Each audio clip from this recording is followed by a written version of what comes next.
Hello, ನನ್ನ ಬಳಗದ ಬಂಧುಗಳೇ, ಎಲ್ರಿಗೂ ನಮಸ್ಕಾರ. ಇವತ್ತು ಉಪ್ಪು ಹುಳಿ ದೋಸೆ ಮಾಡೋದು ಹೇಗೆ ಅಂತ ನೋಡ್ಕೊಂಬರೋಣ.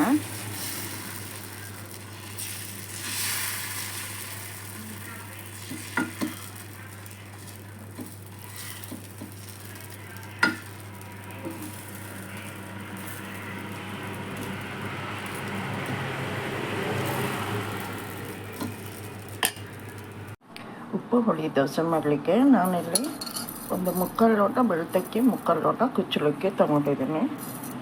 1.5 ಲೋಟ ಆಗಿರುತ್ತೆ ನೋಡಿ. ಈ ಲೋಟ ಅಳತೆಲಿ ನಾನು ತೊಗೊಂಡಿರೋದು.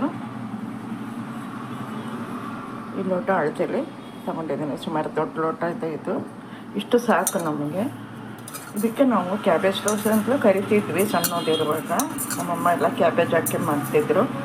ಹಾಗಾಗಿ ಆ್ಯಕ್ಚುಲಿ ಇದು ಉಪ್ಪು ಹುಳಿ ದೋಸೆ ಇದೊಂಥರ ಡಿಫ್ರೆಂಟ್ ಆಗಿರುತ್ತೆ. ಬೆಳಗಿನ ತಿಂಡಿಗೂ ಸರಿ, ಸಾಯಂಕಾಲಕ್ಕೂ ಸರಿ, ಯಾವಾಗ ಬೇಕಾದ್ರೆ ಮಾಡ್ಕೋಬೋದು. ಸ್ವಲ್ಪ ದಪ್ಪಕ್ಕೆ ಮಾಡಿಕೊಂಡ್ರೆ ಸಾಯಂಕಾಲನೂ ಪೀಸ್ ಮಾಡಿ ತಿನ್ನೋಕ್ಕೆ ಸ್ನ್ಯಾಕ್ಸ್ ಥರ ಚೆನ್ನಾಗಿರುತ್ತೆ ಇದು. ಒಂದು 5 ಗಂಟೆ ನೆನೆಸಿಟ್ಕೊಂಡಿದ್ದೀನಿ ನಾನು. 4-5 ಸಲ ತೊಳೆದ್ಬಿಟ್ಟು ಚೆನ್ನಾಗಿ ಒಂದು 5 ಗಂಟೆ ನೆನೆಸಿಟ್ಕೊಂಡಿದ್ದೀನಿ. ಈಗಿನ್ನು ರುಬ್ಲಿಕ್ಕೆ ರೆಡಿ ಆಗಿದೆ. ಈ ಒಂದು ಸಣ್ಣ ಬಟ್ಲಲ್ಲಿ ಅರ್ಧ ಬಟ್ಲಾಗಷ್ಟು ಕಾಯಿ ಕಟ್ ಮಾಡಿ ಇಟ್ಕೊಂಡಿದ್ದೀನಿ ನಾನು. ಅಕ್ಕಿ ಒಟ್ಟಿಗೆ ರುಬ್ಕೋಬೇಕಿತ್ತು, ಅಕ್ಕಿ ಮತ್ತು ಹುರಿದ ಮಸಾಲೆ ಒಟ್ಟಿಗೆ. ನೋಡಿ, ಅಕ್ಕಿಯನ್ನು 2 ಟ್ರಿಪ್ಪಲ್ಲಿ ಹಾಕೋತಾ ಇದ್ದೀನಿ ನಾನು. ಇದಕ್ಕೆ ಕಾಯಿ ತುರಿ ಮಸಾಲೆ ಎಲ್ಲ ಹಾಕೋತೀನಿ. ಉಳ್ಳ ಸಾಮಾನು ಹಾಕೋಬೇಕು, ಅರಿಶಿಣ ಎಲ್ಲ. ಹಿಂಗೆ ಹುರಿಯೋಕ್ಕೆ ಹಾಕಿರೋದ್ರಿಂದ ಹಿಂಗಿನ ಪುಡಿ ನಾನು ಹಾಕಲ್ಲ. ಬೆಲ್ಲ ಮತ್ತು ಹುಣಸೆಹಣ್ಣಿನ ರಸ ಹಾಕ್ಕೋಬೇಕು. ಈಗ ಉಪ್ಪು ಹುಳಿ ದೋಸೆಗೆ ಮಸಾಲೆ ಹುರ್ಕೊಳ್ಳೋಣ. 1 ಚಮಚ ಕಡಲೆಬೇಳೆ ಹಾಕ್ಕೋತಾ ಇದ್ದೀನಿ. ನಾನು ಸ್ವಲ್ಪನೇ ಅಕ್ಕಿ ತೊಗೊಂಡಿರೋದ್ರಿಂದ ಎಲ್ಲನೂ 1 ಸ್ಪೂನ್ ತೊಗೋತಾ ಇದ್ದೀನಿ. ಕಡಲೆಬೇಳೆ, ಉದ್ದಿನಬೇಳೆ ಎಲ್ಲ. ಉದ್ದಿನಬೇಳೆ 1 ಸ್ಪೂನು. ಸ್ವಲ್ಪ ಹುರ್ಕೋಬೇಕಿದ್ನ. ಬೇಳೆಗಳು ಸ್ವಲ್ಪ ಕಾಯುವಾಗ ಮೆಂತ್ಯ ಒಂಚೂರು ಹಾಕ್ಕೋತಾ ಇದ್ದೀನಿ. ಒಂದು 15-20 ಕಾಳುಗಳು ಮೆಂತ್ಯ ಹಾಕ್ಕೋಬೇಕು. ಒಂದು 1/4 ಟೀ ಸ್ಪೂನ್ ಅಷ್ಟು. ಈಗ ಕೊತ್ತಂಬರಿ ಬೀಜ 1 ಚಮಚ ಹಾಕ್ತಾಯಿದ್ದೀನಿ.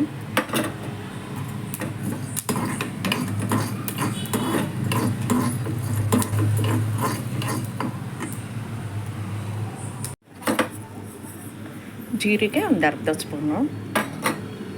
ಇಷ್ಟನ್ನು ಹಾಕಿ ಕೆಂಪಾಗಿ ಹುರಿಬೇಕು. ಸ್ವಲ್ಪ ಹಿಂಗೆ ಹಾಕ್ಕೋಬೇಕು.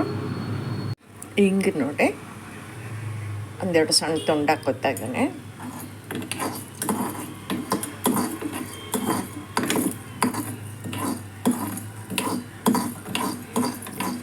ಈಗ ಒಣಮೆಣಸು ಹಾಕೋಬೇಕು. ಒಣಮೆಣಸು 4 ಹಾಕೋತಾ ಇದ್ದೀನಿ. ನಾನಿಲ್ಲಿ ಉಪ್ಪು ಅರಿಶಿಣ ಹಾಕ್ಕೊಂಡಿದ್ದೀನಿ. ಈಗ ಸ್ವಲ್ಪ ಬೆಲ್ಲ ಹಾಕ್ತಾಯಿದ್ದೀನಿ. ಹಾಗೆಯೇ ಒಂದು 1/4 ಕಪ್ಪಷ್ಟು ಹುಣಸೆ ರಸ ಹಾಕ್ಕೋಬೇಕು. ಇಷ್ಟನ್ನು ಹಾಕಿ ಈಗ ಸ್ವಲ್ಪ ನೀರು ಹಾಕ್ಕೊಂಡು ರುಬ್ಬಬೇಕು. ಹಿಟ್ಟು ರುಬ್ಬಿ ಹಾಕಿದೆ. ಇದು ನೋಡಿ, ಮರುದಿವ್ಸ ನಾನು ದೋಸೆ ಮಾಡಬೇಕು ಅಂತ ಹೇಳಿದರೆ, ಉಪ್ಪು ಹುಳಿ ದೋಸೆ ಮಾಡ್ಬೇಕಂತಿದ್ರೆ ಹಿಂದಿನ ದಿವಸ ರಾತ್ರಿ ಒಳಗೆ ರುಬ್ಬಿಟ್ಕೊಂಡಿರ್ತೀನಿ ನಾನು. ಆಗಿಂದಾಗೂ ರುಬ್ಬಿ ಮಾಡ್ಕೊಬೋದು. ಬೆಳಿಗ್ಗೆದ್ದು ಹಿಂದಿನ ದಿವಸ ರಾತ್ರಿ ನೆನೆ ಹಾಕಿ ಎಲ್ಲನೂ ಬೆಳಿಗ್ಗೆದ್ದು ಮಸಾಲೆ ಹುರಿದು ಕೂಡ ಆಗಿಂದಾಗ ಅರ್ದ್ಬಿಟ್ಟು ಮಾಡ್ಕೊಬೋದು.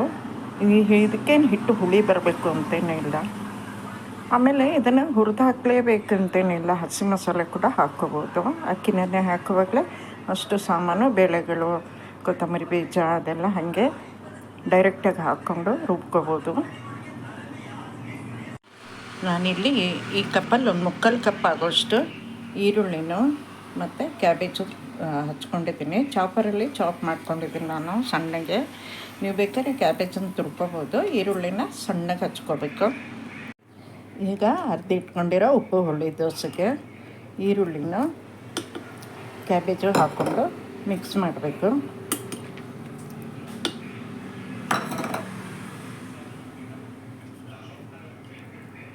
ಇದನ್ನು ಸೌಂಟಿಂದ ಚೆನ್ನಾಗಿ ಕಲಿಸ್ಕೋಬೇಕು. ಇದಕ್ಕೆಲ್ಲನೂ ಹಾಕಿದೆ, ಉಪ್ಪು, ಅರಿಶಿಣ, ಹಿಂಗು ಎಲ್ಲನೂ ಹಾಕಿರೋದ್ರಿಂದ ಇನ್ನೇನು ಹಾಕೋದು ಬೇಡ.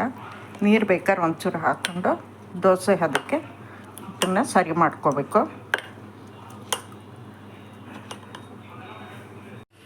ದೋಸೆ ಕಲ್ಲಿಗೆ ಎಣ್ಣೆ ಹಾಕಿಬಿಟ್ಟು ತೆಕ್ಬಿಟ್ಟು ಈಗ ಕಲ್ಲಕ್ಕೆ ಆದಮೇಲೆ ಹಿಟ್ಟು ಹಾಕ್ಕೊಂಡು ದೋಸೆ ತಿಕ್ಕಬೇಕು. ಮಾಮೂಲಿ ದೋಸೆ ಥರನೇ ಹಾಕಿ ತಿಕ್ಕೋದು.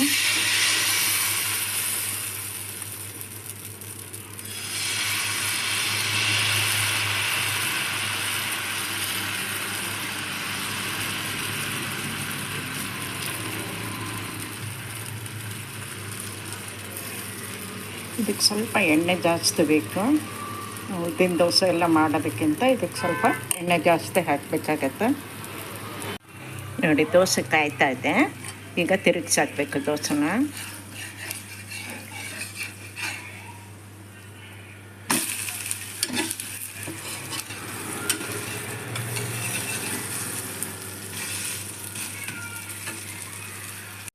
ದೋಸೆ ಈಗ ಎರಡೂ ಬದಿ ಕಾದಿದೆ. ಈಗ ಇದ್ರ ಮೇಲೆ ಒಂಚೂರು ಬೆಣ್ಣೆ ಹಾಕ್ಕೊಂಡ್ಬಿಟ್ಟು ದೋಸೆನ ಮಡಚಬೇಕು. ನೋಡಿ ರೆಡಿಯಾಗಿದೆ ಉಪ್ಪುಳಿ ದೋಸೆ ಅಥವಾ ಕ್ಯಾಬೇಜ್ ದೋಸೆ ಅಂತಲೂ ಹೇಳ್ಬೋದು. ಈ ದೋಸೆಗೆ ಚಟ್ನಿ ಅಥವಾ ಬೇರೆ ಯಾವುದೇ ಗ್ರೇವಿ ಹಾಕ್ಕೊಂಡು ತಿನ್ನೋದಕ್ಕಿಂತ ಥರ ಬೆಲ್ಲ ಅಥವಾ ಜೋನಿ ಬೆಲ್ಲ ಹಾಕ್ಕೋಬೋದು. ಚಟ್ನಿ ಪುಡಿ ಇದ್ದರೆ ಹಾಕ್ಕೊಂಡು ತಿಂದರೆ ಅದನ್ನು ಚೆನ್ನಾಗಿರುತ್ತೆ. ಮತ್ತು ನಿಂಬೆ ಹುಳಿ ಉಪ್ಪಿನಕಾಯಿನೂ ತುಂಬ ಚೆನ್ನಾಗಿರುತ್ತೆ ಇದಕ್ಕೆ. ನಾನಿಲ್ಲಿ ಸ್ವಲ್ಪ ಗಜ್ಜನಿಂಬೆ ಉಪ್ಪಿನಕಾಯಿ ಹಾಕ್ಕೊಂಡಿದ್ದೀನಿ. ಚಟ್ನಿ ಪುಡಿ ಒಟ್ಟಿಗೆ ತುಪ್ಪ ಅಥವಾ ಎಣ್ಣೆ ಹಾಕಿ ತಿನ್ನಬೇಕು. ಇದು ಜೋನಿ ಬೆಲ್ಲ ಇಲ್ಲ, ನನ್ನ ಹತ್ರ ಡೇಟ್ಸ್ದು ಸಿರಪ್ ಇತ್ತು, ಅದನ್ನ ಹಾಕ್ಕೊಂಡಿದ್ದೀನಿ. ಅದರಲ್ಲಿ ತಿಂದರೆ ತುಂಬ ರುಚಿಯಾಗಿರುತ್ತೆ ಇದು. ನೋಡಿ ಇಲ್ಲಿ ಕ್ಯಾಬೇಜ್ ದೋಸೆ ರೆಡಿಯಾಗಿದೆ. ನಿಮಗೂ ಈ ವಿಡಿಯೋ ಇಷ್ಟ ಆದರೆ ನೀವು ಮಾಡ್ಕೊಳ್ಳಿ, ತಿನ್ಕೊಳ್ಳಿ. ಹಾಗೆ ಟೇಸ್ಟ್ ಹೇಗಿತ್ತು ಅಂತ ಕಮೆಂಟಲ್ಲಿ ತಿಳಿಸಿ. ನಿಮಗೆ ಈ ವಿಡಿಯೋ ಇಷ್ಟ ಆಗಿದ್ದರೆ ನನ್ನ ಚಾನೆಲ್ಗೆ ಶೇರ್ ಮಾಡಿ, ಲೈಕ್ ಮಾಡಿ ಮತ್ತು ಕಮೆಂಟ್ ಮಾಡಿ ಹೇಳಿ. ಹಾಗೆ ನನ್ನ ಚಾನೆಲ್ಗೆ ಸಬ್ಸ್ಕ್ರೈಬ್ ಆಗೋದನ್ನು ಖಂಡಿತ ಮರಿಬೇಡಿ. ಧನ್ಯವಾದಗಳು.